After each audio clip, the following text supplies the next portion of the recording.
ஆச்சி பாதாம் ட்ரிங்க். ஆச்சி பாதாம் ட்ரிங்க் ஒன்னு வாங்கினா ஒன்னு ஃப்ரீ.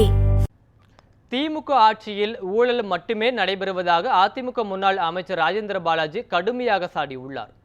விருதுநகர் மாவட்டம் ஸ்ரீவில்லிபுத்தூர் தெற்கு ஒன்றியம் வன்னியம்பட்டியில் அதிமுக பூத் கமிட்டி நிர்வாகிகள் நியமனம் தொடர்பான ஆலோசனைக் கூட்டம் முன்னாள் அமைச்சரும் விருதுநகர் மேற்கு மாவட்ட அதிமுக செயலாளருமான ராஜேந்திர பாலாஜி தலைமையில் நடைபெற்றது. கூட்டத்தில் பேசிய ராஜேந்திர பாலாஜி, திமுக ஆட்சியில் குடிநீர் வடிகால் வாரியத்தில் ஊழல், சாக்கடை அள்ளுவதில் ஊழல், குப்பை அள்ளுவதில் ஊழல் என எல்லாவற்றிலும் ஊழல் தலைவிரித்து ஆடுவதாக குற்றம் சாட்டினார். அதிமுக தான் ஏழைகளுக்கான இயக்கம் என்று தெரிவித்த ராஜேந்திர பாலாஜி, அதிமுகவை நம்பி வந்தவர்கள் யாரும் கெட்டதாக வரலாறு கிடையாது என்றும் கூறினார். எடப்பாடி பழனிசாமி மீண்டும் முதலமைச்சராக வேண்டும் எனவும் முன்னாள் அமைச்சர் ராஜேந்திர பாலாஜி தெரிவித்தார்.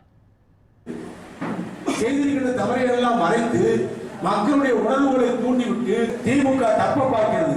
நாம் தப்ப விடக்கூடாது. இந்த தேர்தல் திமுகவை அடியோடு மண்ணோடு வேரோடு சாட்சி திமுகவை வீட்டு கிடைக்கிற பணியை நாம் செய்ய வேண்டும். அண்ணா திமுக என்பதுதான் ஏழை மக்களுக்கான இயக்கம், இல்லாத மக்களுக்கான இயக்கம், உழைக்கின்ற மக்களுக்கான இயக்கம், உழைப்பை நம்பி பிழைக்கின்ற மக்களுக்கான இயக்கம். அண்ணா திமுக இருப்பவர்கள் தான் இன்றைக்கு நல்ல இடத்தில் இருக்கிறார்கள். காரணம், அவர்களைத்தான் இந்த இயக்கம் வாழ வைக்கும், நாட்டு மக்களை வாழ வைக்கும். அதிமுக நம்பி வந்தவர்கள் யாரும் கெட்டதாக வரலாறு கிடையாது. உழைக்கின்ற மக்களை கரம் தூக்கி விடுகின்ற தலைவர் எடப்பாடியார்.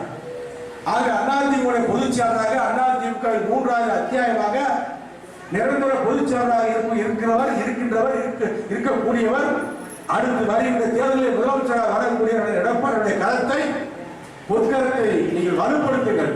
செய்திருக்கின்ற சாதனைகளை சவால் விட்டு சொல்ல முடியும். பொது இடத்தில் திமுகவால் முடியுமா? திமுக கட்சியால் முடியுமா? விருதுநகர் என்ன செய்திருக்கிறார்கள்? ஒன்றுமே செய்ய